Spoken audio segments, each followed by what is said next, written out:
the budget hearings, the Special Finance Committee budget hearings of April 21st, 2021 at approximately 1:05 p.m. We have our, can I have a roll call, please? Yes. Councillor Cassett Sanchez. Here. Councillor Villarreal. Present. Councillor Lindell. Here. Councillor Romero Worth. I'm here. Thank you. And Councillor Beta. Here. Okay, so we have a quorum. Under approval of the agenda. We have on our regular scheduled meeting for today public utilities and a BDD presentation as part of that.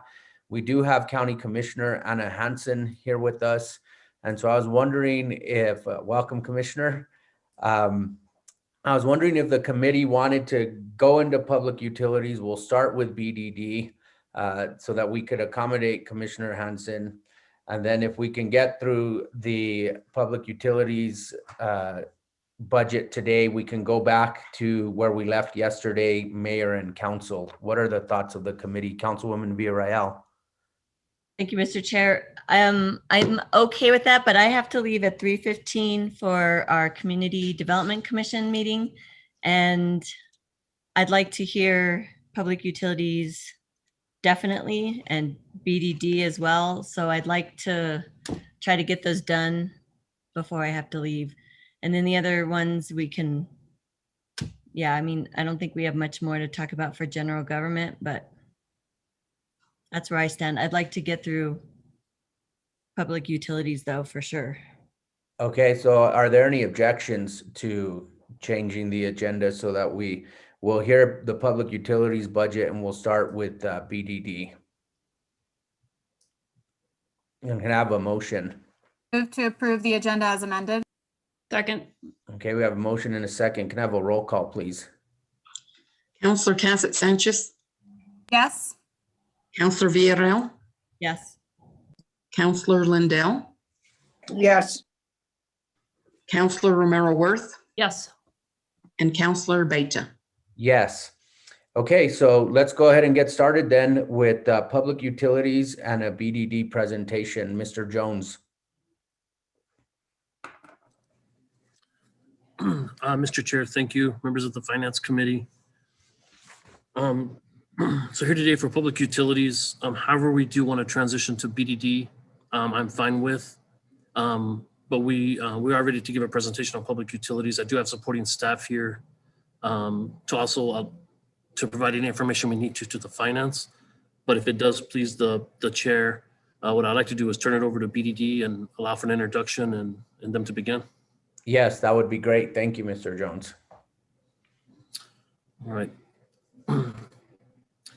Then I think what I'd like to, yes, Commissioner Hansen, if you'd just like to introduce the BDD and we're here to support you. Thank you again for your time. Appreciate you very much. Thank you, Shannon. It's great to see you. It's great to see everybody.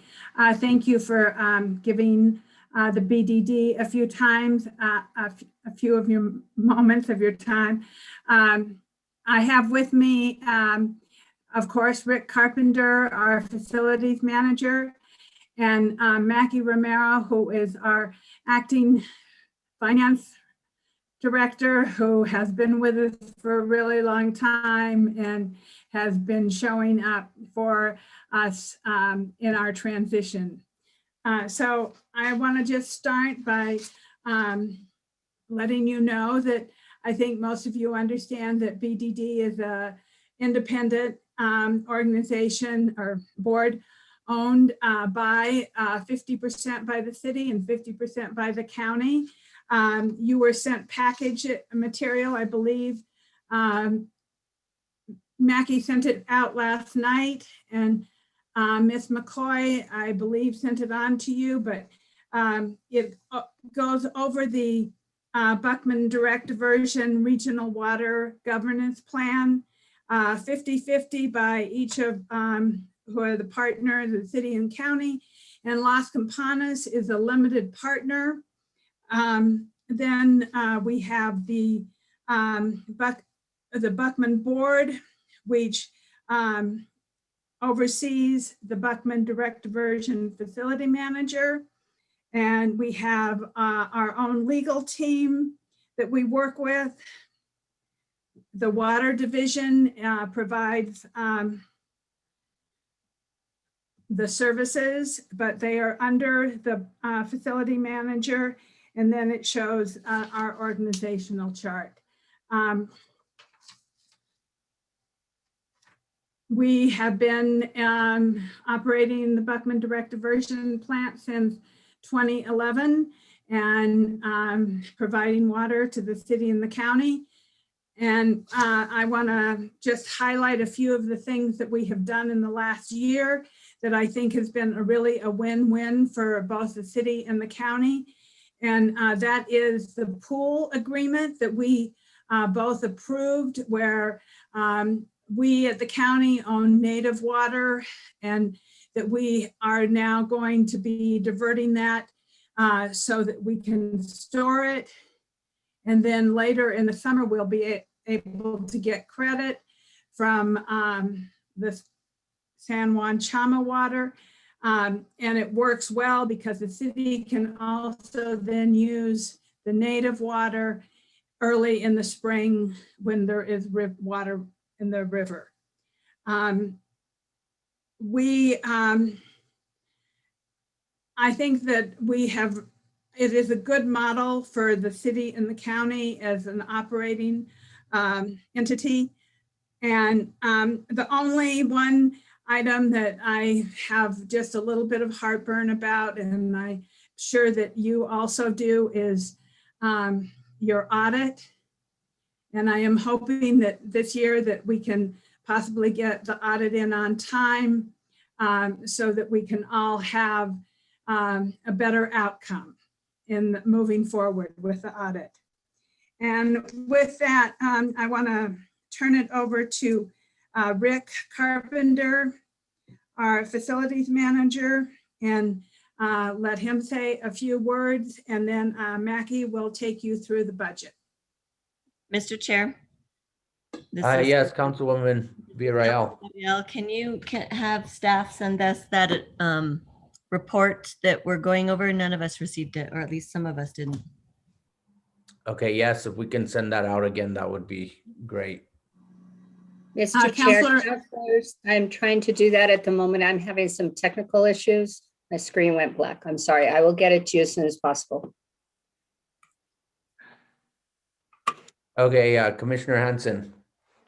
Thank you. I was going to say, I think I could also send it if you need me to do that. I'm just going to have to move over my screen, which I haven't really managed to figure out how to do on Zoom. So I'm hoping that Mary will get it to you, or Mackie. I apologize for that. I thought it was being sent to you this morning, Councilwoman Villarreal. Okay, so let's go ahead and hear from Mr. Carpenter. Thank you, Mr. Chair. So we were asked this year again to prepare a flat budget, and it's very similar to the budget that was prepared and approved last year. There are a few changes, and Mackie will step us through that. But it's very similar to last year. It's pretty close to actuals. Again, we're getting better and better every year with that. And I think that it is appropriate for our mission critical objectives. And with that overview, I would, if it pleases the chair and the committee, to turn it over to Mackie Romero to just sort of step us through some of the summary items. Yes.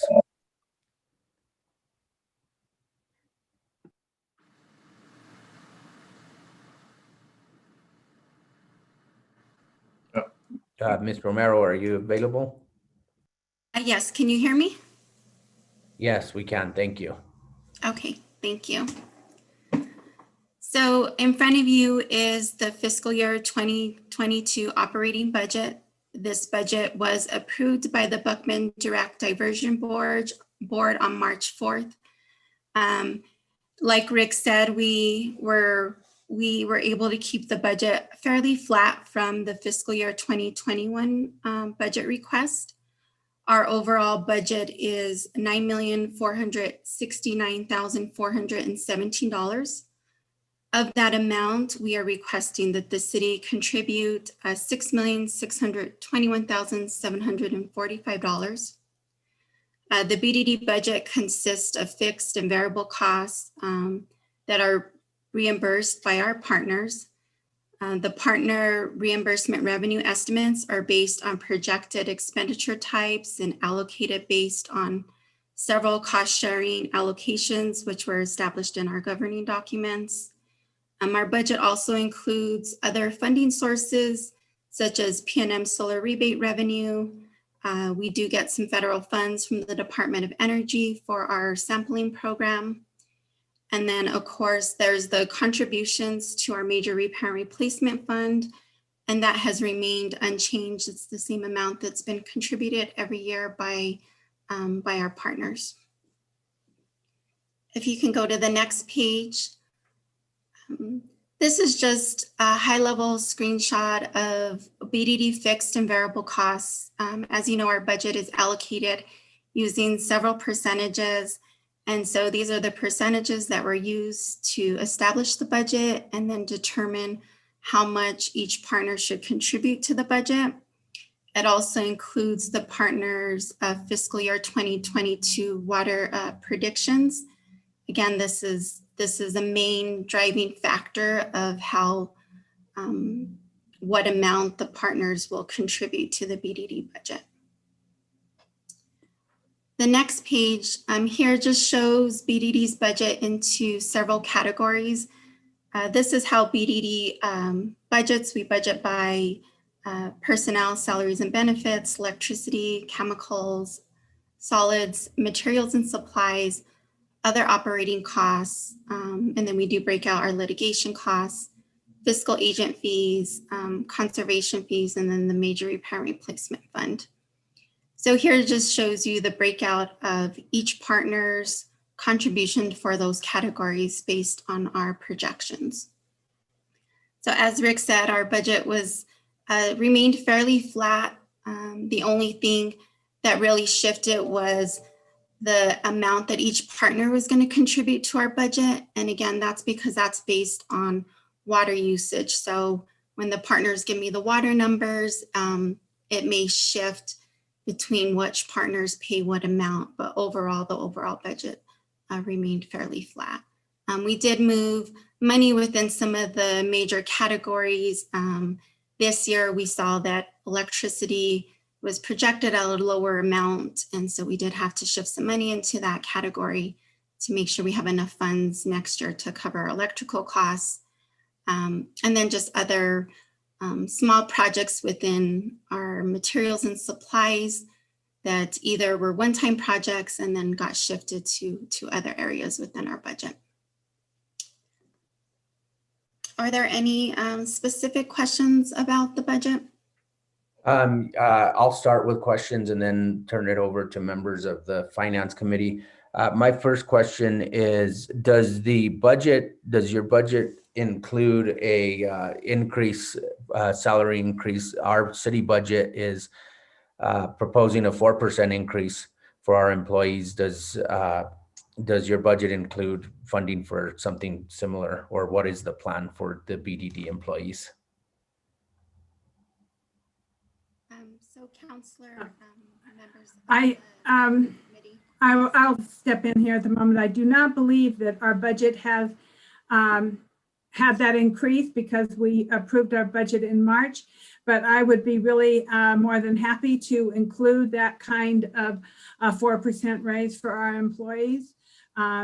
It was just that when we approved this budget early on, we did not know that you had planned that raise. Okay, Ms. Romero, did you want to add anything to that? Yes, I did want to note that I did do some employee projections once I was made aware of the 4%. And so a lot of our employees do already exceed their range. And so there would be only a handful of employees that would qualify for the 4% range. So I think if we do some shifting around within our projections, we should be able to cover the employees that do get the 4% within this current budget. We do have a recently vacant position that was paid above the range. And now that it's vacant, we can bring that back in line with the range, which actually gives us some a salary savings in order to accommodate that increase. And now I can let Rick, if he wants to add to that. Mr. Carpenter, did you want to add anything to that? I think that's absolutely correct. I hope that we have the flexibility to be able to accommodate that. I think we do. I've had some discussions with Ms. Romero about this, and I think we'll be able to live with that. Okay. Questions from the Finance Committee?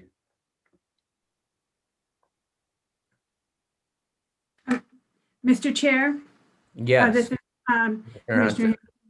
I also, I want to take a moment to recognize the members who do serve on this board. From the city, Carol Romero Worth is the vice chair, and Joanne V. Hill Koppler is the member and was the chair last year. And from the county, we have myself, I am the chair this year, and Commissioner Hamilton, and both Hamilton and myself have served on this board since 2017. And the alternates for the board are Sig Lundell from the city and Henry Broyball from the county. Great, thank you. And then we have our Las Campanas partners who also attend, which is Tom Eaglehoff from Las Campanas Club, and the co-op as Mr. Lightfoot, James Lightfoot. Great, thank you, Commissioner. Are there any questions from any members of the governing body?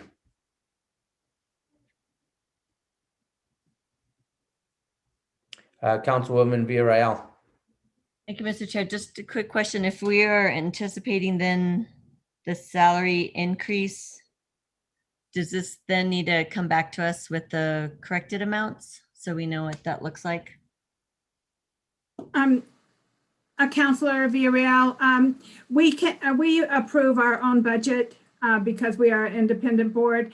And as Ms. Romero said, that we can move money into different bars, and we can do bar allocations and approve that by the board. So once the budget is approved, then we will, we can move money inside of our board. Okay, so this doesn't have to come back to us then, Mr. Chair? Councilwoman Villarreal, no, the only way it would have to come back is if we needed to increase the amount we were contributing as a result of the 4%, but it sounds like they're going to be able to accommodate it within the budget that's being requested today. Got it. Thank you. Okay, Commissioner Hansen, thank you for joining us. I appreciate you taking the time, and thank you for this presentation today. Yes, and we look forward to our continued working relationship, and we hope that you will approve our budget and that we will see you next year. And with that, thank you very much. All right, thank you. Okay, Mr. Jones, let's go into the rest of the Utilities Department budget.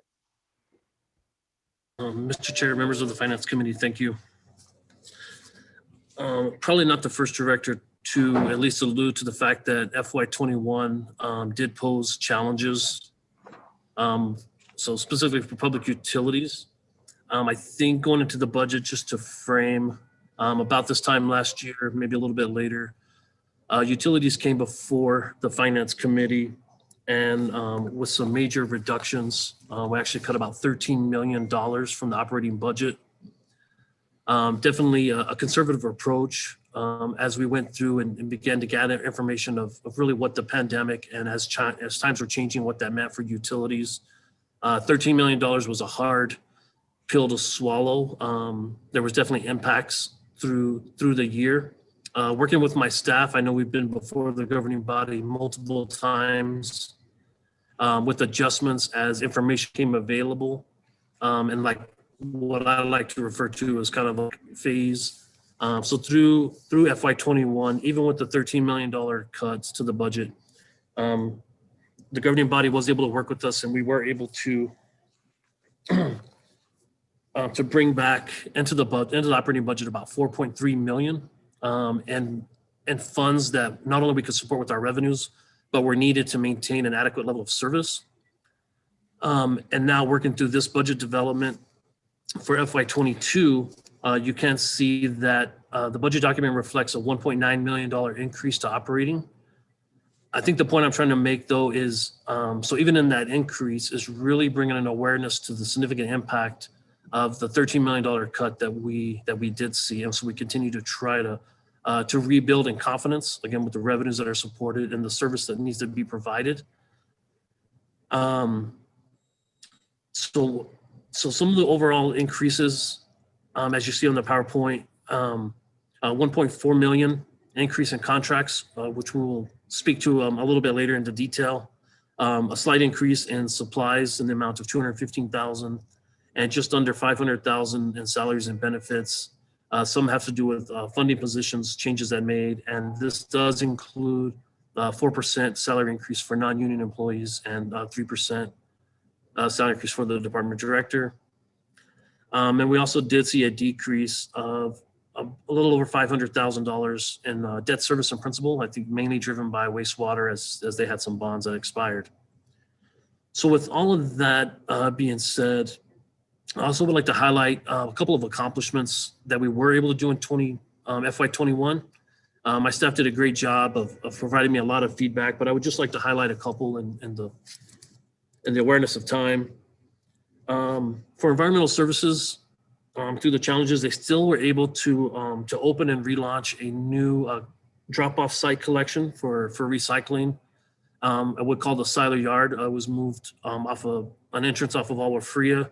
I think they did a great job. I've gotten some positive feedback for the accessibility and how that works. I think it is being well used and received. I think they did a great job on that.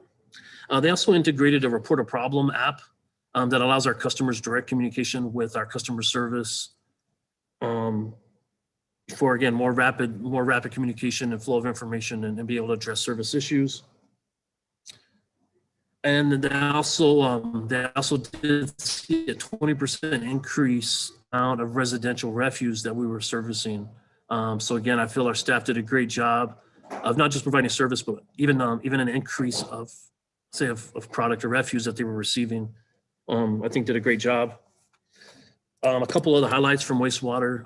Even during this time, they still did video inspections of over 26 miles of sewer main throughout our city, doing a conditional assessment and really understanding how that system looks and painting a picture of things that we don't always get to see, that are not visual. And in addition to that, they did 10 miles of mainline root control treatment. So very proactive and maintenance intent to that infrastructure. For the water division, again, a lot of emphasis as they maintained about 90% of the water supply to the city came from renewable surface water. The conservation program launched and continued to work on their Conservation for Restaurants program, which actually received recognition that they earned the title of a sustainable city for 2020 by the Green Building Media. So congratulations to them. I think, again, a great accomplishment. And for customer service, right, a smooth transition through troubled times of moving to minimum to no contact customer service. Really putting a lot of emphasis and innovation in how we can acquire the data that we need to be successful, but still trying to provide an adequate level of service and still a connection to our customers. And so again, they did a great job on that. And they were also able to do that while they completed an internal audit that was done by the city of the utility billing system that took about 4 months, a tremendous amount of work. And I, again, would like to recognize my staff for for being able to get that done, to stay motivated and positive through a lot of unknowns, a lot of things that were different than how we start, than how we finished, being mobile and willing to adapt. Many of our services are essential. We do have employees working from home, but we have many employees that were just there every day, making sure services were gone, from our treatment facilities to the trash trucks, making sure houses were serviced, to our infrastructure crews that were flushing water mains and addressing sewer backups. And I applaud them. I think they've done a great job through the challenges. So again, that was just to highlight a few accomplishments there. There are many more, and I know my directors could really honk the horn on a lot of things that they did. That was just amazing, and I do appreciate them. And so with that being said, so again, coming back to the budget that's presented or being recommended, I know that we have communicated with the chair that there is a slight modification to the budget that we've become aware of. And at this point, I could either address that issue now, or if you prefer that we can come back to that. I apologize for the process question. No, Mr. Jones, if you want to just continue with what you had planned, that's fine. And then as you get to the relevant area where needs to be an amendment, just highlight that at that point. Thank you. Thank you, Mr. Chair. I appreciate that guidance. So for Public Utilities Administration, we're proposing an increase of 1.3 million. Majority of that increase has to do with the services that we pay to other city departments. That was the major increase that we saw for that particular budget. For environmental services, we also saw an increase in the proposed budget. So that increase, we're recommending a $767,000 increase. A large proportion of that is in contractual services. And actually in our budget that we presented, an error was made. I'm going to say on my part, there was some double accounting on the contractual services. So what I've been communicating with finance and the chair is trying to correct that number and to get those back down. Specifically in contractual services for commercial recycling and refuse, those numbers were overstated in the contracts, and the correct numbers are actually closer to the base numbers, or what's listed on the table as 2021 mid-year budget. So minimizes that increase. Other significant increases in environmental services is the salary increases. Utility customer service also saw a slight increase, almost 466,000. Again, a majority of which was under salaries and benefits. Wastewater management did see a decrease, 519,000, even though there were increases in specific line items such as salaries. They actually saw and a slight increase in some of their service contracts. There were decreases across the board as they completed summer repairs and some other projects that were one-time costs. And the water division also seeing an increase of $805,000, some of which are salaries, but also operating supplies. And so again, I would like to emphasize that these increases that we're seeing in the budget, I still believe are more inclined to some of the drastic cuts that I had to make coming into last fiscal year in order to meet budgetary numbers. And again, just kind of bringing back some of that funding to, again, maintain a level of service. So ultimately, I believe, so the total is showing about a $1.9 million increase overall in utilities, but with the correction in those contractual services, that again, I'm more than happy to kind of break down those costs, is actually about a $1.4 million increase.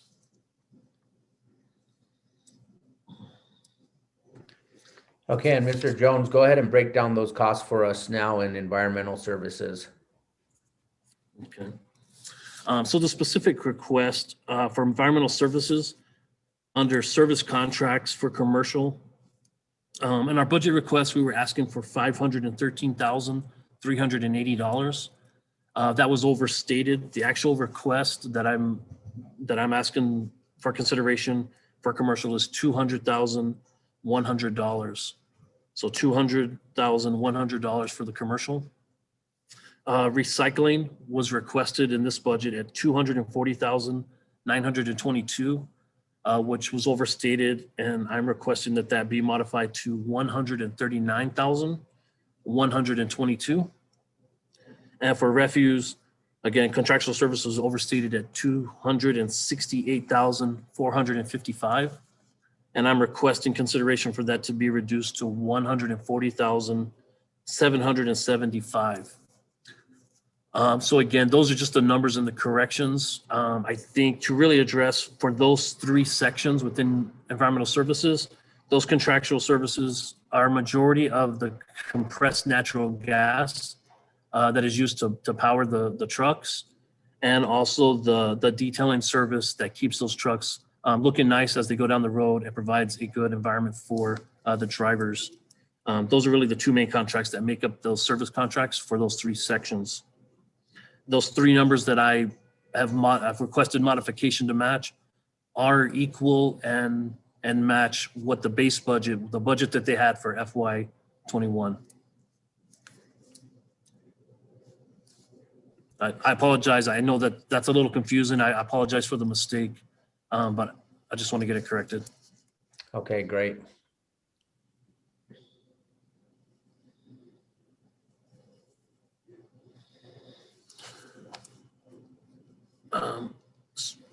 So I don't know if there's another slide on the presentation, or if we got to the end of that.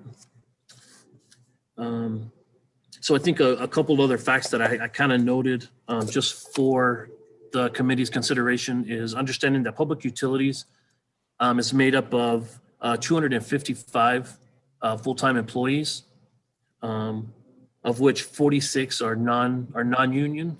Non-union there are sensitive positions, and then of course the management. So when we talk about the 4% was only applied to the 46 non-union positions. But Mr. Chair, again, if it pleases the committee, I would like to conclude the presentation there, and we are available for any questions. Okay, questions for Mr. Jones. Councilwoman Romero Worth.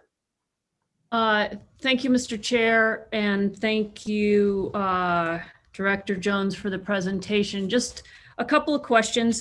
You mentioned in your accomplishment section that there was a 20% increase in refuse. Is that residential and commercial, or one or the other, or do you even track it that way? We do track it that way. That specific 20% increase was in residential only. And I'm assuming it's because of the pandemic and everyone was home. Did you see a corresponding or some sort of decline on the commercial side?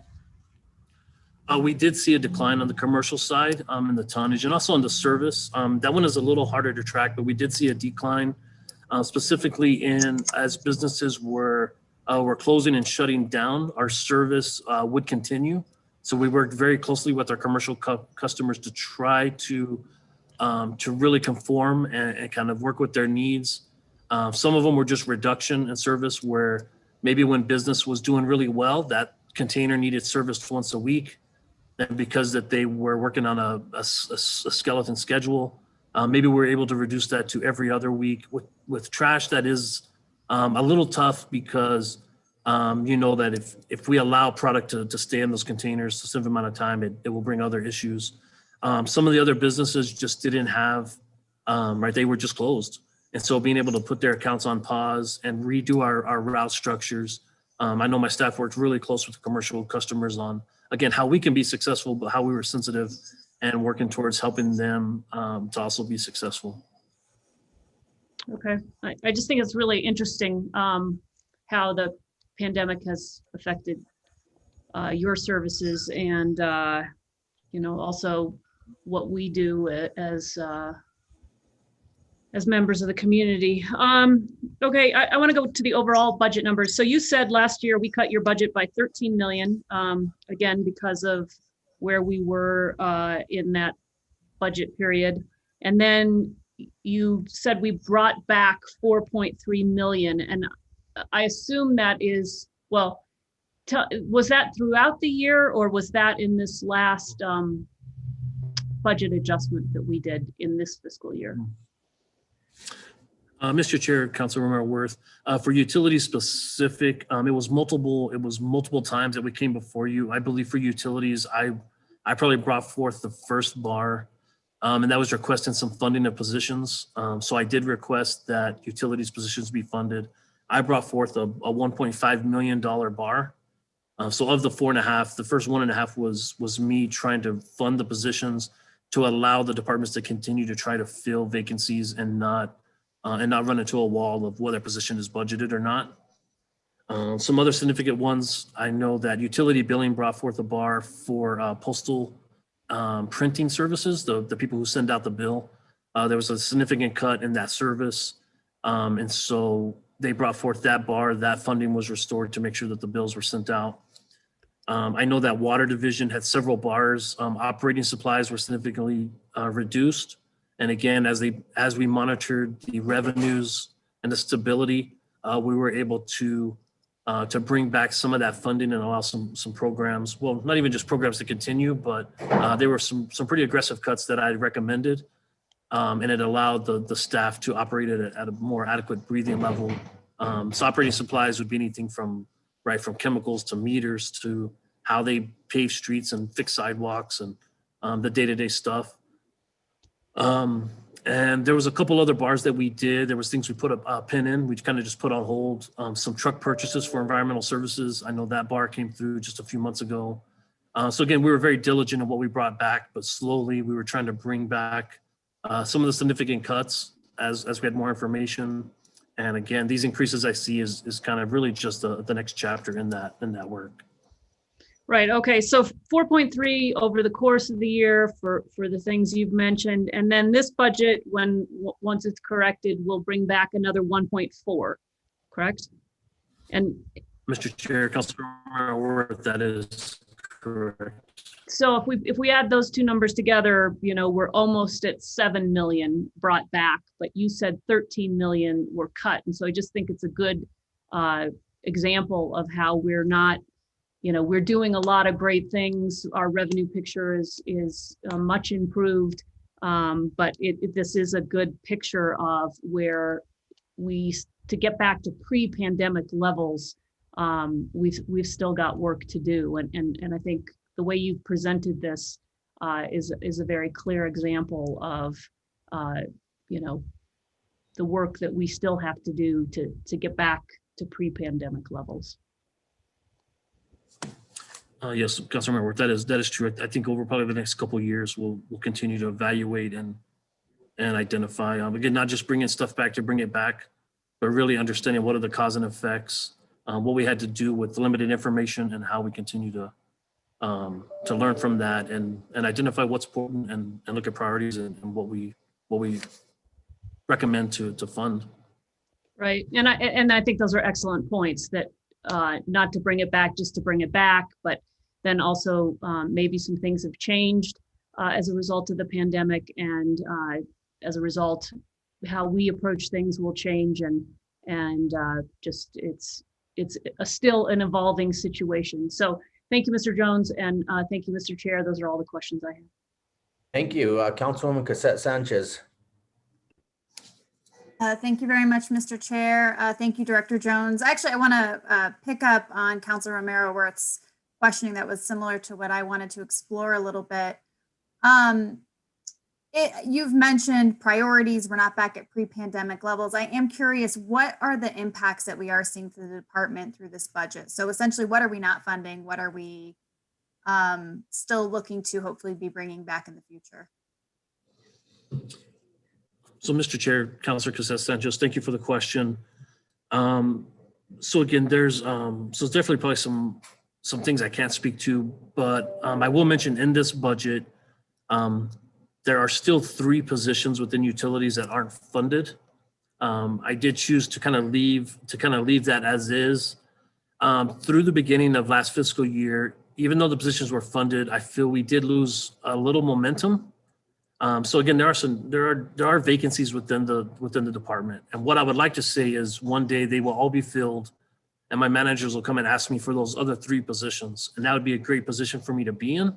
But at this time, right, when they have 5 vacancies for a classification, it's like, let's focus on filling those. So there are 3 unfunded positions on our position listing as of now that I do track and monitor. What we've also taken a more aggressive approach on is vehicles and equipment.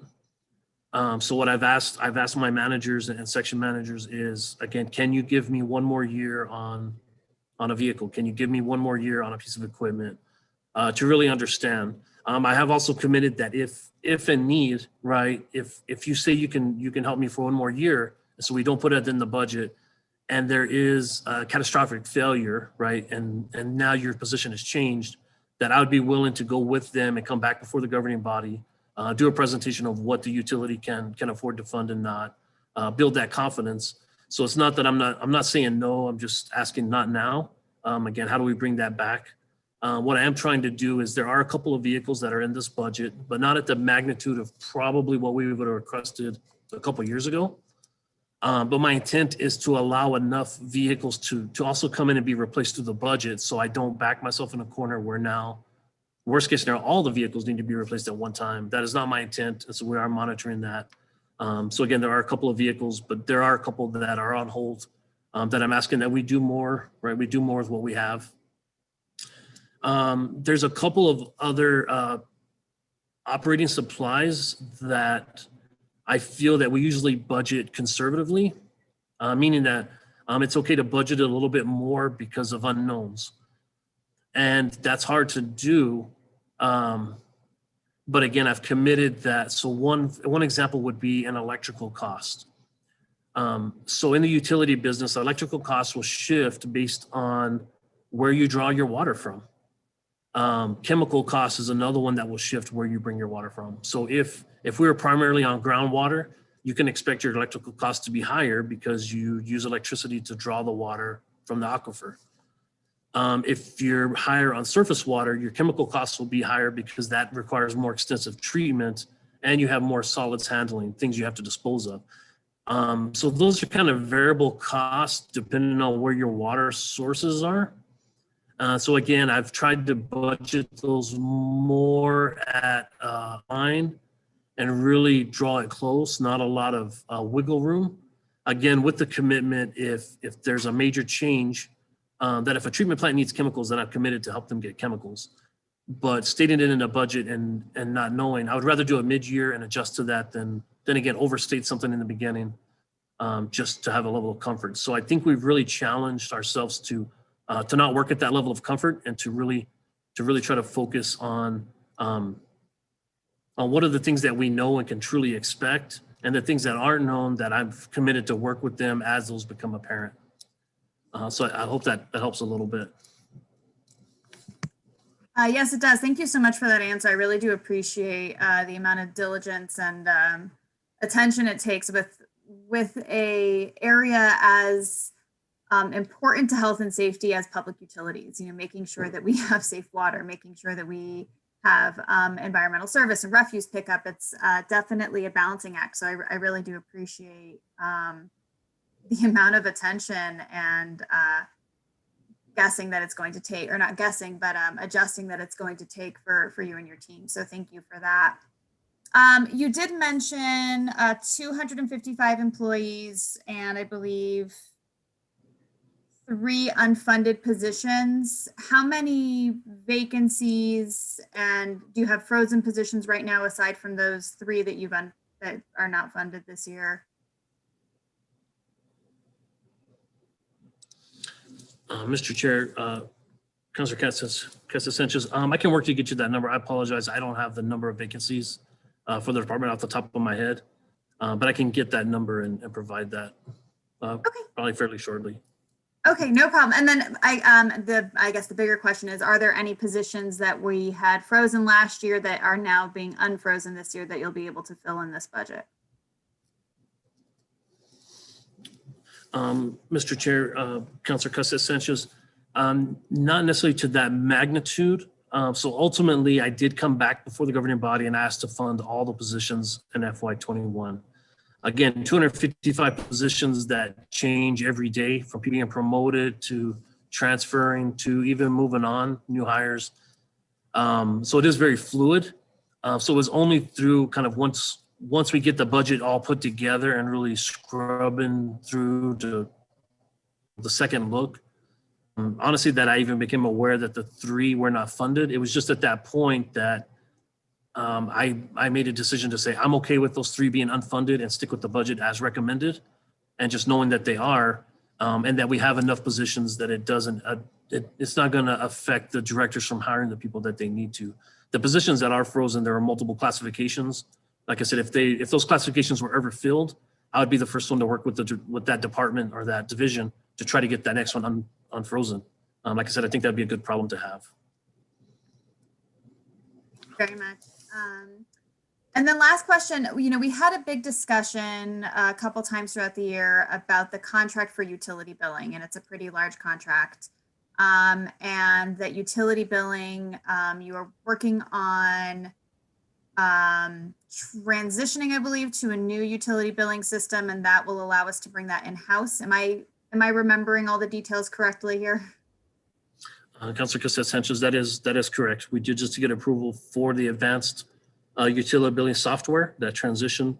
So staff has begun the kickoff, getting presented, ready to do that work with an estimated time frame of about 14 months implementation. Okay, that was a number that was sticking out, so I wanted to make sure. So I would assume that utility billing contract is included in this budget and that we are looking at in about 14 months that we'll be able to bring it in-house, correct? That is correct. And actually through that approval process, you actually approved some money in the current fiscal year so that we could start, and the remaining part of that contract is within this budget to complete it. Okay, perfect. Thank you. I appreciate the refresher on that conversation. I do not have any further questions right now. Thank you. Councilwoman Villarreal. Thank you, Mr. Chair, and thank you, Director Jones, for your presentation, and also to all your staff. Just wanted to commend everybody, especially during the pandemic, for how challenging I think the work you all had to do given the circumstances. And so I just wanted to thank you and your team for that, considering the fact that you all have been essential workers even pre-pandemic. So thank you. Just wanted I also had questions about vacancies. So if you could let us know about what positions you're still trying to fill that are vacant, and then also the frozen positions. And then in regards to contractual services, I think it was 1.6, around 1.68 in contractuals. And I was just curious, can you just let us know what were some of the major contractual services that are in this particular budget? Mr. Chair, Councilor Villarreal. So one that we just alluded to is the contractual services for advanced. So advanced is being budgeted through utility customer service, but utility customer service gets its funding, its revenue from the 3 enterprise funds. So both water and wastewater saw increases in their what we call a transfer out into 511, which means that water and wastewater will both give more money to utility billing to help cover the cost of that advanced billing. So those were increases to their other operating costs, but for utility customer services, increase in contractual services. So that was really the significant one. Okay. The others you want to mention?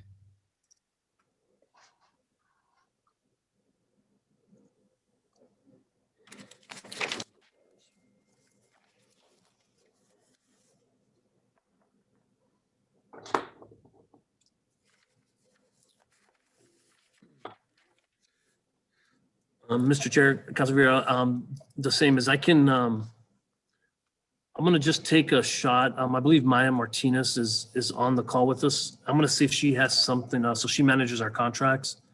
So I'd like to give her a chance. If not, I apologize. I'll probably have to commit to just get you a list of those significant. My mind just kind of went blank on what contractual services those. So Maya, are you with us? Are you able to elaborate? Hi, Chair Beta, members of the committee. I believe it is, the increases were from the contract for utility customer service. And then also there was another contract for utility customer service that we cut in the process through last year's budget. And then we did have to take a budget increase forward to get us up to the amount we needed this year. And so it's an increase in next year's budget as well for another one of their IT type contracts.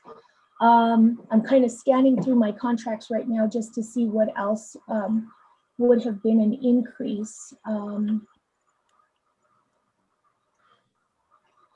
Those are the two big contracts that are coming to mind. That's fine. I just wanted us to know. Thank you, Ms. Martinez. Just wanted to make sure we knew of anything that might be new coming down the pike. I see Nancy Jimenez's hand up. Ms. Jimenez, did you want to answer the question maybe? Yes, thank you, Councilor Abeta, Councilor Villarreal. With the budget increase that Shannon took forward, the 1.5 at the initial fiscal year, in that there were the contracts that were cut, of course, and which is our printing contract, part of Mountain River's contract, a little bit, obviously, for the advanced project that's hopefully starting now in May. We did ask for postage. I don't believe postage hits contracts, though. I believe that hits other operating supplies. But those were basically the three main, printing, Mountain River, and a little bit for advanced were the main contracts that actually cause a little bit of an increase in this year's budget request. Thank you, Ms. Jimenez. That was helpful. Yep. All right. Sounds good. Let's see. The other question I had.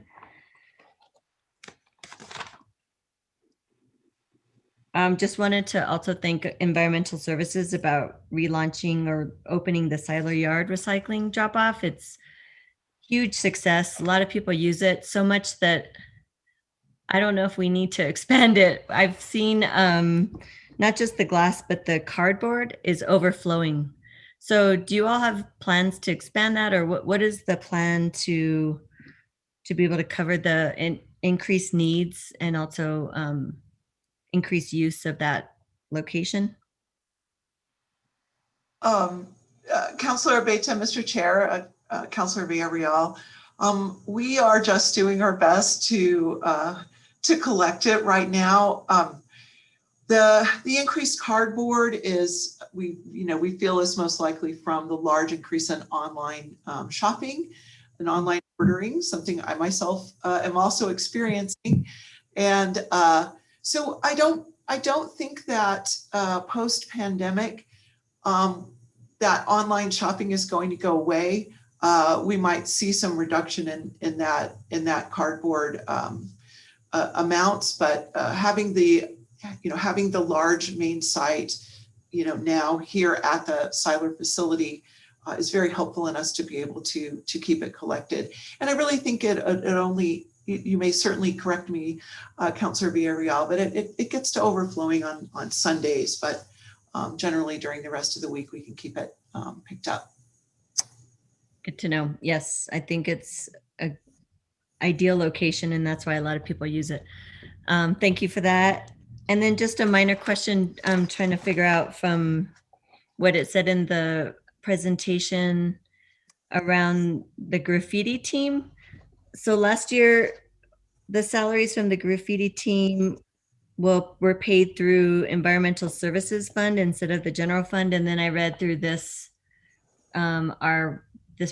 particular presentation that now the graffiti is overseen, obviously still overseen by ESD, but it's funded through the general fund.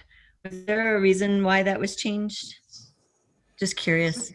Mr. Chair, Counselor Villarreal, I'm not sure. I believe what I heard you say was backwards.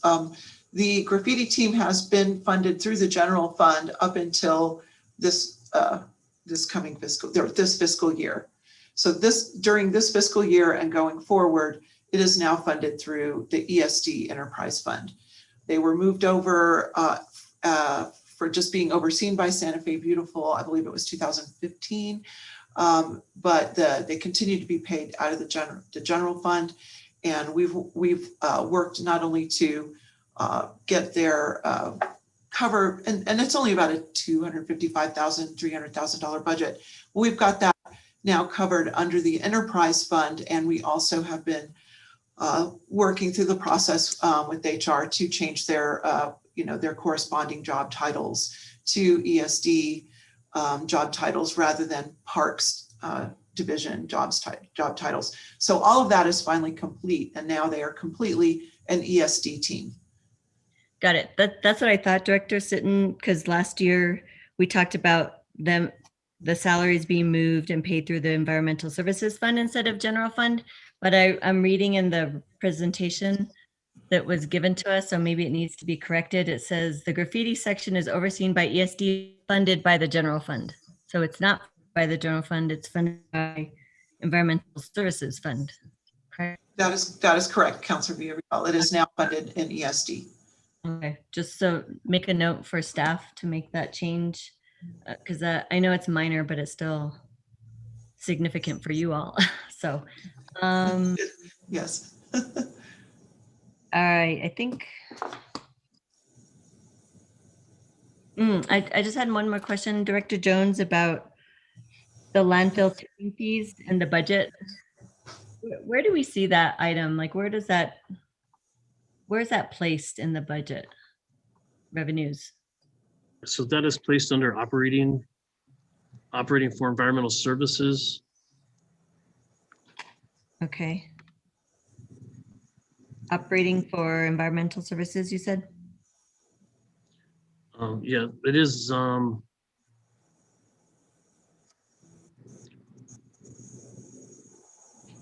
Yes. Maybe Director Sitton, I forgot that that's probably in your budget, right? The tipping fees piece? Mr. Chair, Councilor Villarreal, yes, it is. If you are leading to the expected increased tipping fees from the agency, that is not reflected in this budget. So that has not been approved yet by the Joint Powers Board. And so once we know what, for sure what that's going to be and when that'll go into effect, of course, we'll bring those changes through in the next budget year. Got it. Okay. That was where I was leading. I was trying to figure out where that was, if it was added, if that changed. But right now, are landfill tipping fees flat still like they were last year, or? Mr. Chair, Councilor Villarreal, yes, the budget is mostly flat. So the tipping fee amount is flat from last year. Got it. Okay. That's all I have. Those are all my questions. Thank you, Mr. Chair. Thank you, staff. Okay, any other questions? Councilor Garcia. Thank you, Mr. Chair. Got just a quick question for Director Sitton. It looks like contractual services grew this year by $600,000, and I was quickly trying to look over the document to see what new projects we're taking on that would have that increase, and I couldn't quickly find it. So if you wouldn't mind just kind of giving us an overview where the increase is coming from. Mr. Chair, Councilor Garcia, there's not an increase. That was what Director Jones had corrected earlier on. Okay, sorry about that. I do apologize. So then that does stay somewhere around the $820,000 mark. It stays flat from last budget year for the service contracts. That was okay. That was where the double counting had happened some of the maintenance contracts that are shown in things that are not called service contracts. And so there was an accidental double counting there. Gotcha. Okay, thank you. I apologize. No other questions, Mr. Chair. Thank you. Okay, thank you. Any other questions? Okay, then I'm going to make a motion to approve the Public Utilities Department budget, which will include the proposal to fund the Buckman Direct Diversion. And with that, in the Environmental Services Division specifically, the commercial section, we will fund contractuals and utilities $200,100. In the recycling section, we will fund $139,122, and in the refuse collection section, $140,775. That's a motion. Is there a second? Second. Okay, we have a motion and a second. Can I have a roll call, please?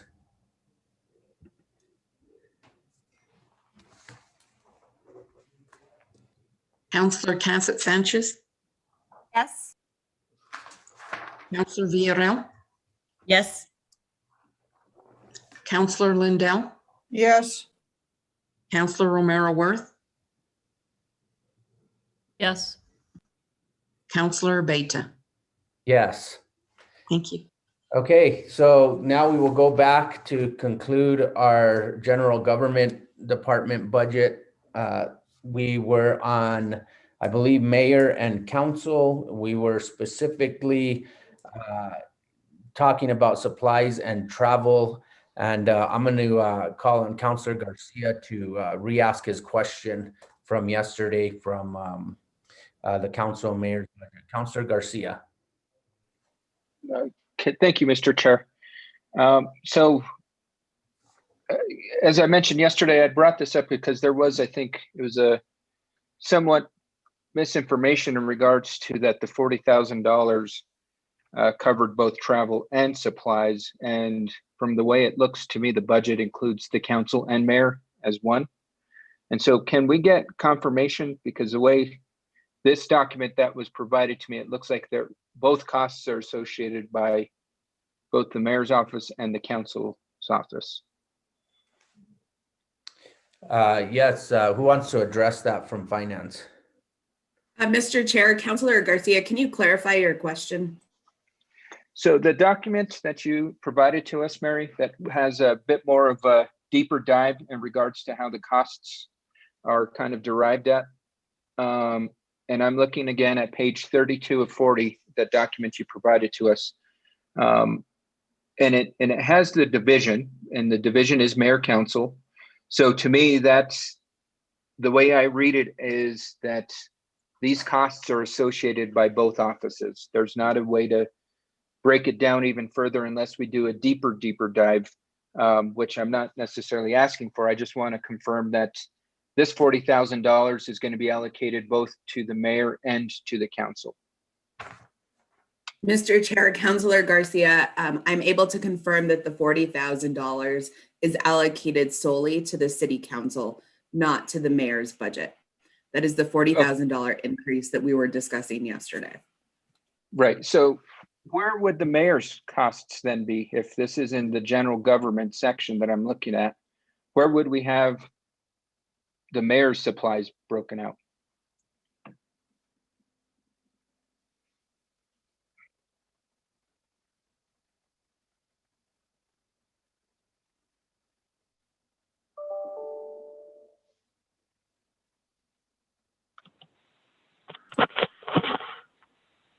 Mr. Chair, Councilor Garcia, if I could clarify, I believe what Ms. McCoy is saying is that the increase was in the council area.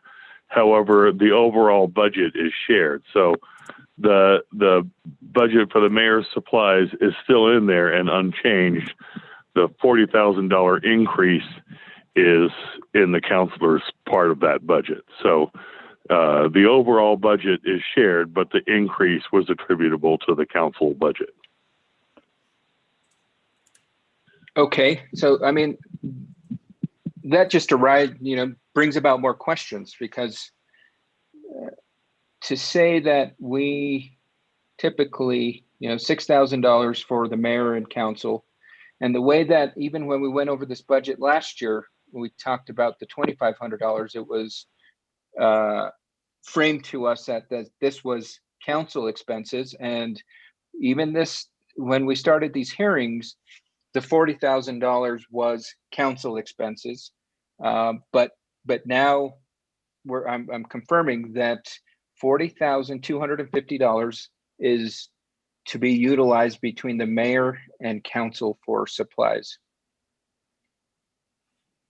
And so with that, I'd like to understand. Mr. Chair, Councilor Garcia, I'd like to clarify, and we can go ahead and provide you this information. I apologize, my internet dropped earlier, but I'm back on now and pulling up the information. I can provide you a summary of the city council's budget, which is in a different org than the mayor's budget. They are included here in your table as they are one division within the city, but we can break it down at a deeper level of detail. So again, just want to confirm, I'm pulling up the FY22 data for salaries, benefits, supplies. The city council budget is $516,000, which is distinct and separate from the mayor's office budget, which totals $484,000. Right. Okay. But I'm not talking, you're talking high level costs. I'm speaking specifically to this line item, and which I mentioned it then arrives at many more questions because I'm kind of getting two different stories here. The $40,000, $40,250, that was told to us when these hearings started, that was solely for council use. If that still holds true, then where would the supplies be broken out for the mayor's costs? Because then there's not that separation. It's Mr. kind Chair, of been told to me. I can provide you that level of detail to show you the mayor's budget, again, which is distinct and different and tracked through a separate organizational unit than the city council budget. So why don't I go ahead and provide you with that information to see if it is responsive to your questions, to understanding what is the city council's allocation of that 40,000 versus what the mayor's allocation is. Okay, that's fine. But again, Ms. McCoy, I want to confirm the 40,000 is to cover both the mayor and the council, or is it solely the council? Mr. Chair, Councilor Garcia, the $40,000 increase from FY21 to FY22 is contained in the city council's org structure. And that again is within supplies and other operating costs categories to cover things associated with any type of operating supplies that you may need, if there's any particular type of printing or advertising or that you need to do for any particular community engagement or town hall. I understand, but I'm still not getting the question answered. So right now it's recommended, the numbers I'm looking at, it's 40,250. My question is that figure to be utilized by both the governing body, by the council and the mayor's office? Is the $40,000 cover both entities? It's my understanding the answer is no, that is just for the city councilors. Okay, and so then that arrives at my other question of why are we not getting to breaking out costs for the mayor's office? Yeah, Mr. Chair, Councilor, I apologize. My internet keeps dropping. We can provide you the breakout for both the mayor and the council. The summary in front of you, as it is presented for every single department in the budget book, is broken out by division. In our financial structure, the mayor and the council are one division, although we can track at a more granular level. And that's the level of detail that I can provide you so you can see what the mayor's budget is and how it is distinct and separately tracked from the council's budget, not just for FY22, but in previous years as well. Okay, that would be great, because the way it's being presented to us is, if you look at this chart that's on the screen right now, you see mayor and council proposed for this upcoming year $1,001,001. If you look at our chart on page 32 of 40, mayor council total $1,001,001. So what you're telling me, Mary, is that then there is an additional cost in here, or there's costs that are not being pulled out? Mr. Chair, Councilor Garcia, can you clarify? What my question is, the mayor's, the numbers on page 32 of 40 of the document you sent us, not what's on the screen right now, you're only showing us council costs, not mayor costs. That's correct, or am I? And my other question is, why wouldn't the mayor's costs be pulled out? Mr. Chair, Councilor, I do believe the page that you are referencing has a division title of mayor/council. Right. Yes, that is correct. And my question is, why isn't it pulled out in that sense? I mean, similar to the way that I think it was Councilor Lindell had mentioned, we should be able to break these up by districts or by counselor, however it is. That way everybody is equitably has access to these resources. I want to ensure that the 40,250 is for sole governing body, and then which again then brings bigger concern to me that I haven't got to yet is, why such a drastic increase? Why nearly a $38,000 increase, 37.5 from last year, 3 times more than fiscal year 20. And that to me is the question that I had yesterday that I was trying to get to, of what are the requests? I know that when we were asked in regards to what we want to see in the budget and how we want to potentially increase it, my response was keep it flat. And to see 3 times what was pre-pandemic is concerning to me. Mr. Chair, Well, hang on. Let me, because Councilor Garcia just triggered something that I think Councilor Lindell actually raised yesterday, because it was really clear. It's clear that the 40,000, yes, it is an increase. It's for 8 of us. So if you divide by 8, that comes out to approximately $5,000 each of us get for an entire year to travel. Because I think Councilwoman Villarreal asked about that specifically. Travel, supplies we may need if we want to have town halls in our district and we want to provide food, or we want to provide, if we want to have it filmed, if we want to advertise. And so am I correct, Ms. McCoy or Andy, is that what both Councilor Lindell, Councilor Villarreal, and Councilor Garcia, are we all talking about the same thing? Mr. Chair, yes, you are correct. So essentially each councilor gets a $5,000 budget, and whether the councilor decides to use it or not, I mean, a councilor can say, I'm not going to travel this year, or maybe COVID doesn't allow us to travel, something else happens, then the money would just sit there, right? I assume.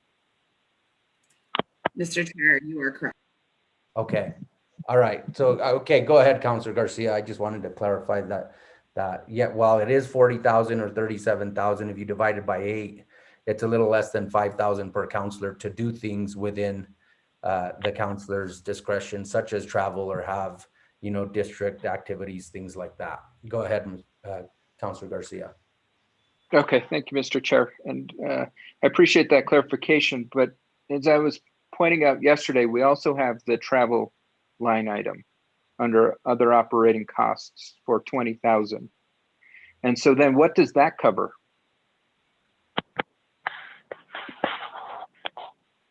Okay, Mr. Hopkins or Alexis. Is that, so then is that also included in the counselor's budget? Because then it is more than what I said. So the way it appears in the orgs within this division is there is supplies are pretty much equally divided between the mayor and the city council. There isn't any travel budgeted in the mayor's budget. There's only travel budgeted in the city council budget. Is that helpful? I guess I think we're gonna need a breakdown of this. Okay, there's $20,000 in supplies for each of the city council and the mayor's office. They each have $20,000 in supplies. So you could say $20,000 divided by 9 if you wanted to be even. Right, but then what's included? Oh, I'm sorry. Go ahead, Mr. Chair. Alexis, why don't we do this? I will provide the mayor's budget breakdown by the same categories that we provided in the document that Councilor Garcia is referencing, as well as the city council's budget. That way, category by category, you are able to see exactly what is budgeted. So that's the level of detail that Ms. Lotero was going into now. But let us provide that information. Andy can go ahead and pull that for us, and then we can circle back if there's any additional questions. Yeah, I think that would be helpful because Councilwoman Villarreal kind of alluded to it yesterday when it came to travel, and I think even Lindell, where certain counselors in the past took more advantage of certain things than others. And quite frankly, myself, speaking from my own experience, I just didn't know. I didn't know what was available. So a breakdown like that would be helpful. But let me go back to Councilor Garcia and then open it up for other questions. Councilor Garcia. I think that breakdown is necessary because, again, we got different information. We were told 40,000 was for the entire governing body. Now we were just told it's half and half. So the breakdown the numbers don't lie. I think that's where having this further breakdown will be very, very helpful. Mr. No Chair, other questions, Mr. Chair. Councilor Garcia, I think actually seeing the numbers and being able to go through line by line, because speaking in generalities like this, I think it's easy for anyone to misunderstand what the other party is discussing. So I think it is really important that we do get that detailed information before we continue this conversation.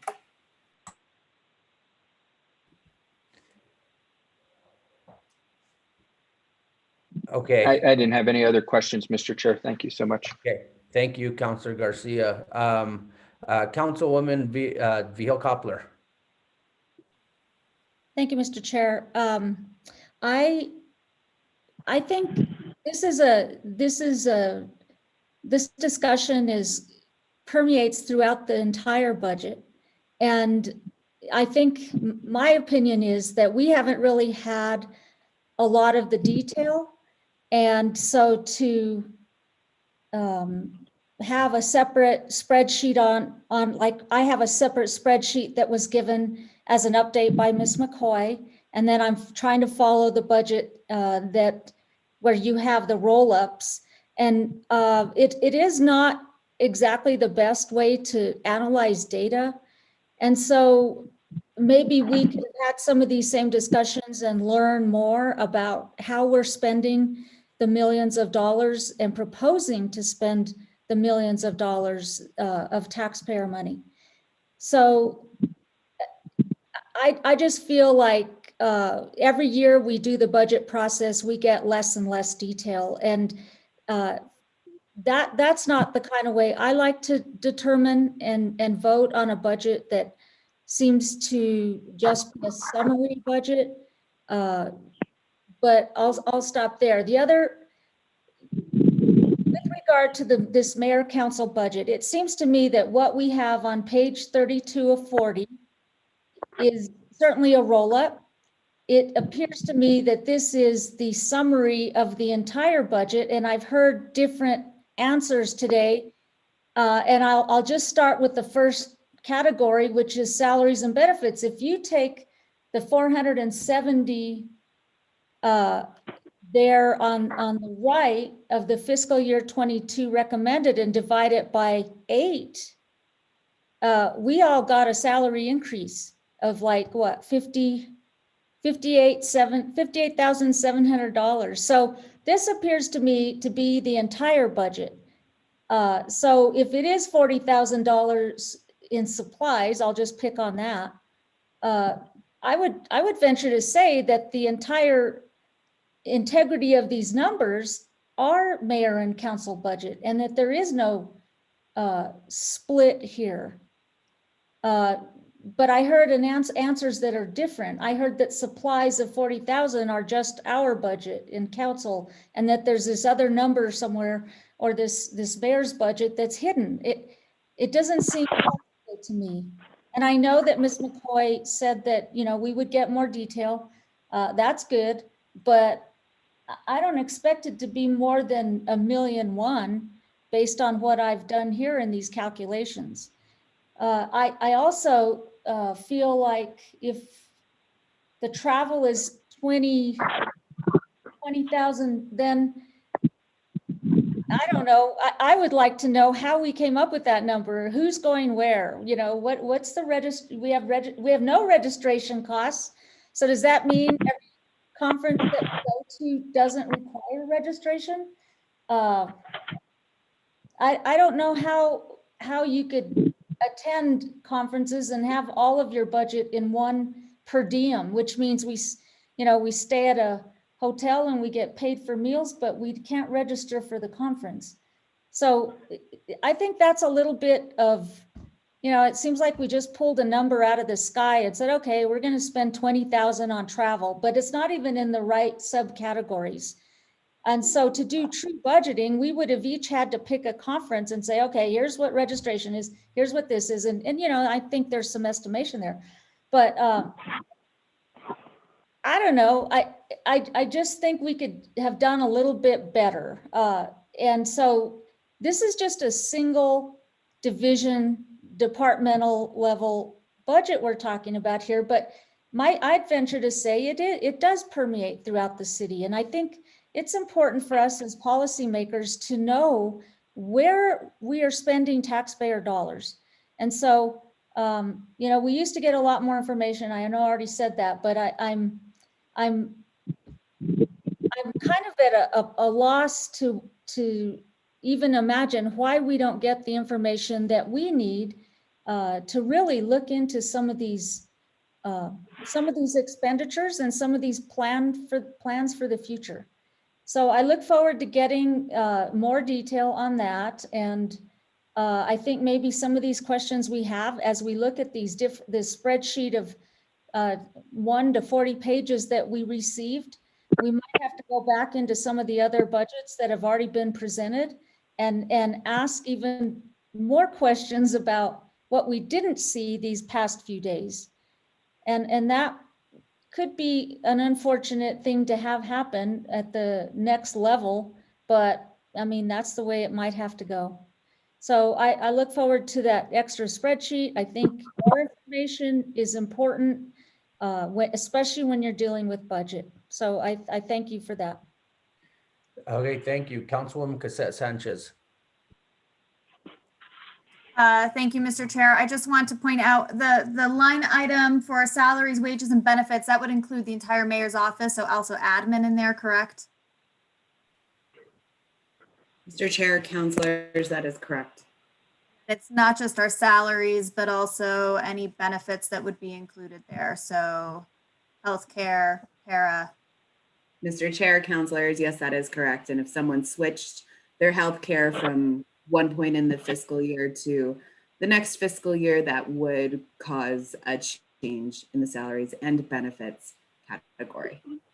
I would imagine, just based on this conversation, that everybody's benefits cost would be a little bit different based on dependents, what option of our healthcare they signed up for. So it's not like we can really just take our salaries, add them up and say this isn't adding up, because there are all these details that we don't know about what each other signed up for, correct? Mr. Chair, councilor, you are correct. Thank you very much. That was all my question.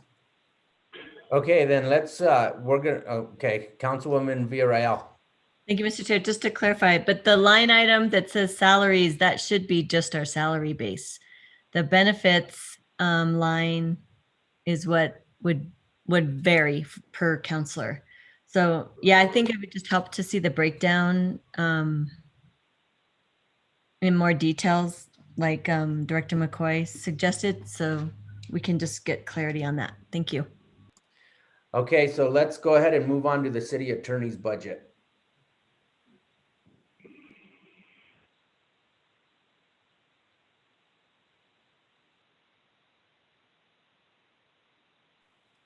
Good afternoon, Chairman Abeyta and councilors. It's an honor to be here in front of you today to present the city attorney's budget.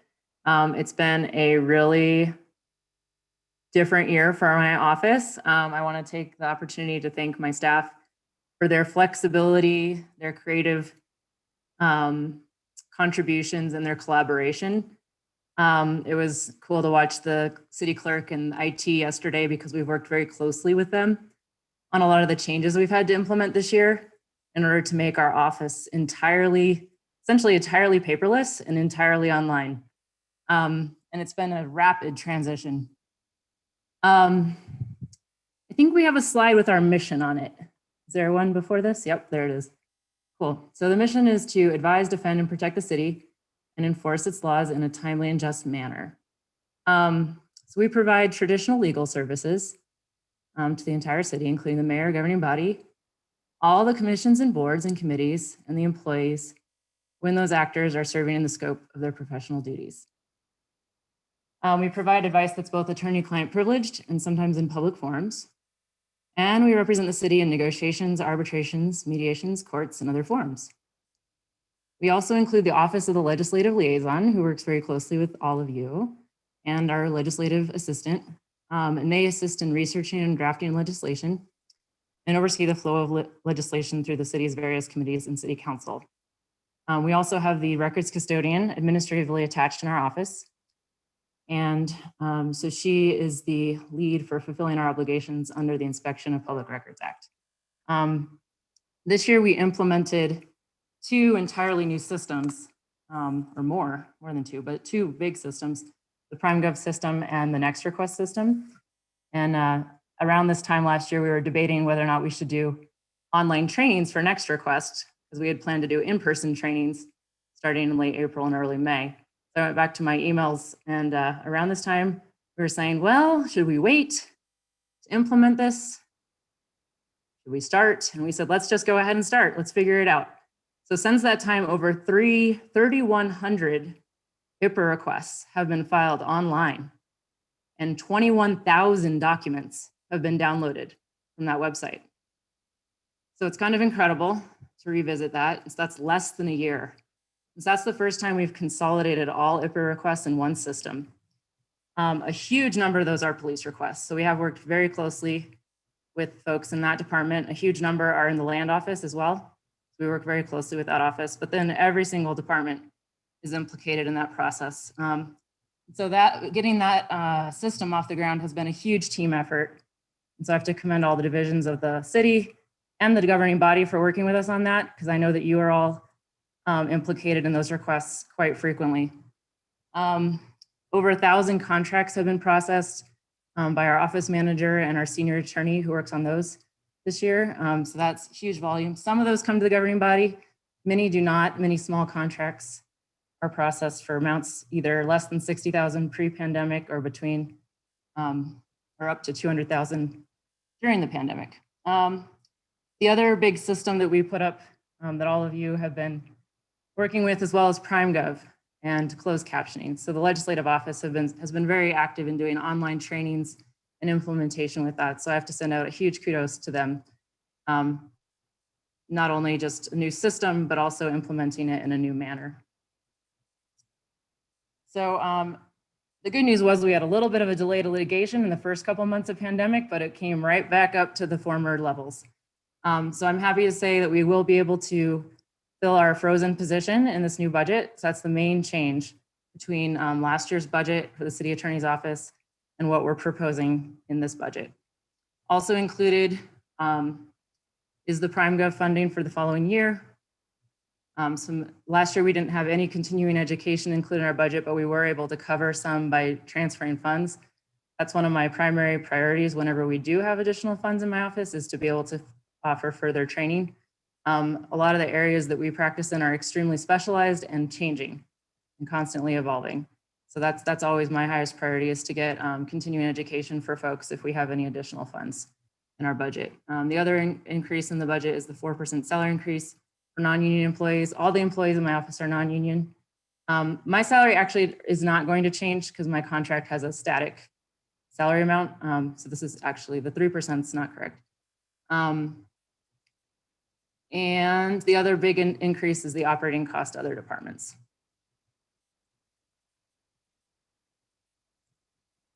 I think that's all I've got in terms of, I know we're somewhat behind, so I'm happy to answer any questions. Okay, thank you. About the budget. Thank you. Questions for the attorney? Councilwoman Villarreal. Thank you, Mr. Chair. Just a quick question. Were there any vacancies that you currently have? Chairman Abeta, Councilor Villarreal, I only have the frozen vacancy. I was very pleased that I was able to maintain my staff for the entire year this year. Great, yes. Okay, and then the other thing, just a request, before we renew PrimeGov, can you make sure that they get all these functions that still don't function to function? I wouldn't pay them until we get those up and running. We've been waiting for some of the glitches to be fixed, but I haven't seen that yet. So I don't know if you want us to keep sending you those, or Jesse, those issues. Chairman, Councilor, absolutely. If there's anything still not working, and we'll look, if there's any of the functions that we would like that are included in their scope of work, we can certainly look at not paying the full amount. One of the reasons that the vendor was selected was their willingness to improve the system, but if it's not working, then we need to make them aware of that. Okay. I know that I mean, it really has to do with when we're highlighting or writing notes in the documents, they're not saving, and they're still not saving. So at least on mine. So just wanted to note that. And that's all I have. Thank you.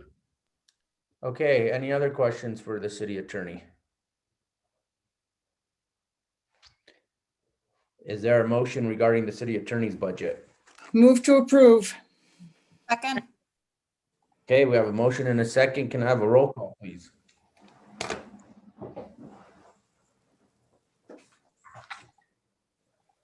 Councilor Cassett Sanchez, Yes. Councilor Villarreal, Yes. Councilor Lindell, Yes. Councilor Romero Worth, Yes. and Councilor Beta. Yes. Thank you. Okay, so let's wrap up with the city manager's budget. Thank you, Mr. Chair, councilors. I think much of it was covered yesterday by Alexis Lotero. If you want to move to the second page, I can walk through a few of the pieces. I would like to just pause and acknowledge the true pride I feel in hearing every director present their budget, share a few of the accomplishments, acknowledging how hard the last year was, but the constant pivoting, reassessing, rebalancing, re-engaging. The curveballs kept coming, and our team, the whole city team at every level, just kept reimagining and keep trying. And to hear Aaron say, it back in April of last year was like, oh, should we just wait this out and wait till this is all over? And thank goodness we didn't. And what we've seen by centralizing IPRA, by centralizing our constituent services, we have actual data to track, and it's allowed us to build. Nothing's perfect. We still got a lot of room to grow. I think what this budget allows us to do is by actually having some funds, some ability to staff. So, this last year really, was put a kink in our progress, but it also forced us to reimagine and reinvent ourselves. And so I think as we move through, this process through 22, we've got hardware, we've got software, we've got people. And I think we're going to really be able to build on the progress that we've made as we come out of COVID, as we reimagine the way we do our work. The city manager's budget is very basic. The lobbyist fee comes out of that contract. And where you see the city manager, it's a small operation of 2. The other position is the chief of staff. That is not funded. There is no intention to hire that in 22, but it is on the books and will stay there. So with that, I am happy to stand for any questions. Okay, questions regarding the city manager's budget? Councilwoman Lindell. Thank you, Chair. The question that I want to ask kind of backs us up just a little bit. I see that there is a 3% salary increase for the city manager. Could I get an explanation why there was no 3% increase for the city attorney? Are you still on, Ms. McSherry? Yes, Councilor Beta, Councilor Lindell. I negotiated a less beneficial contract for myself. Are you the only director that doesn't get a 3% salary increase in this entire budget? Yes. Well, that doesn't seem fair to me. I'll work better on it next time. Well, I would ask that Jarrell and Ms. McCoy look into that, or whoever it is. It just doesn't seem fair to me that there's one manager throughout the entire city that is not in line for the exact same increase that every other manager is getting, and that we've put into this budget increases for all other employees. I don't feel right about one employee being excluded out to not get a salary increase. I mean, we're talking about 3% on that salary. When you look at it in terms of this budget, it's pretty small in this overall budget. So I know, Jarrell, that this was your budget we're talking about, but I'm asking you, I'm tasking and asking if you would take a look at that and get back to us on it. So Chair, that's all I have. Thank you. Okay, Councilwoman Cassette Sanchez. Thank you, Mr. Chair. And I'm so sorry. I know we had covered this yesterday, and I just need a refresher on the 54% decrease from the FY21 budgeted levels. Can you spell those out for me again? I can't find my notes. Absolutely. Mr. Chair, Councilor Cassette Sanchez, I will start, and then Alexis can clean up if I mess it up. In the past year, there were $335 put in to pay the penalties for the IRS audit for FY21. That was barred in last fall, and then so that's not in there this year. So that's why there's the big decrease. Thank you. Now I remember the conversation. I appreciate that. Alexis, you don't have to jump in.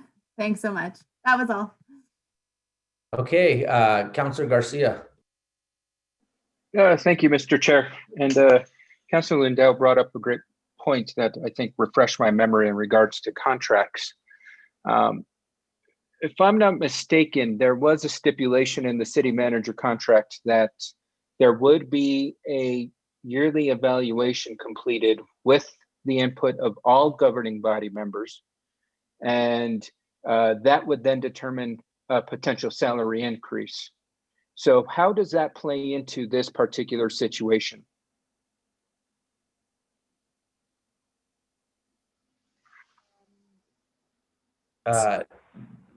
Madam Manager, is that language in your contract? You may be correct, but I can't recall. Let's start there. Mr. Chair, Councilor Garcia, there are a couple of pieces in my contract. There are three bullets. Bullet A, salary of, listing out the salary. B, it shall be reviewed annually at the beginning of each fiscal year, starting at the beginning of fiscal year 2020, 2021. Item C, the city manager shall receive pay increases commensurate with pay increases afforded to city employees in any fiscal year. So they're two separate bullets.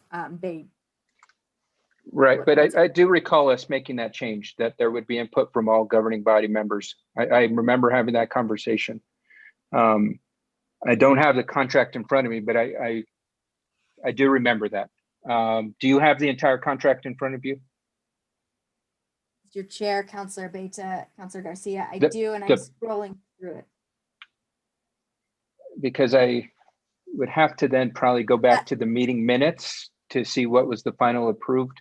But I do remember that specifically that there was one counselor who wanted to have every governing body member participate in the review process. And I thought that was tied to salary increases. That's where it got a little fuzzy, but I know that there was definitely the stipulation that every governing body member would provide input on the review, which it's not included in those three bullets that you just mentioned. Mr. Chair, Councilor Garcia, you are correct. It's in the miscellaneous section, item C. Mayor shall conduct an annual performance review of the city manager with reference to performance factors agreed upon by the mayor and the employee and approved by the mayor. In preparation for the review, the mayor shall seek input from all city councilors and department directors. This review shall inform the annual base salary review described in 2B. And that's the end of that section. Okay, so given that, I mean, I guess let me get back to the original question, because it does talk about salary increase. How does that play? Because there's not been input yet. At least I haven't given any input, whether it was last fiscal year or this fiscal year. Mr. Chair, Councilor Garcia, I would imagine this is a budget. This puts the money in. It would be, if it is not acted upon, then it doesn't have to be used. It would be this budgeting for this amount is separate from the actions that you are speaking about. I would, is how I would answer the question. So there would have to be a review, and there could be one between now and the end of the fiscal year for then when it goes into effect. If the review is done, then it can be, the 3% could be granted. If it's not done, then it wouldn't be granted. Mr. Chairman, councilors, let's look at it and get an update to the council about your feedback and how it will go. Okay, so but what we're doing right now is securing the funding, and then once we figure it out, then it'll be there. And if in case all of the contract is followed. Okay, sorry, go ahead, Councilor Garcia. No other questions. Thank you for the clarification. Okay, any other questions? Can I have a motion regarding the city manager's budget? Move to approve. Okay, we have a motion. Is there a second? Second. We have a second. Can I have a roll call, please? Councilor Consett Sanchez, Yes. Councilor Villarreal, Yes. Councilor Lindell, Yes. Councilor Romero Worth, Yes. Councilor Beta. Yes. Okay, so the city manager's budget is approved. We are going to conclude for the day. We will start tomorrow with the Community and Health and Safety Department at 1 o'clock. Time permitting, we will go back to the mayor council budget. If not, then we've got Tuesday, April 27th, where we could always take that item up. So with that, we are adjourned. Thank you. Thank you, Chair.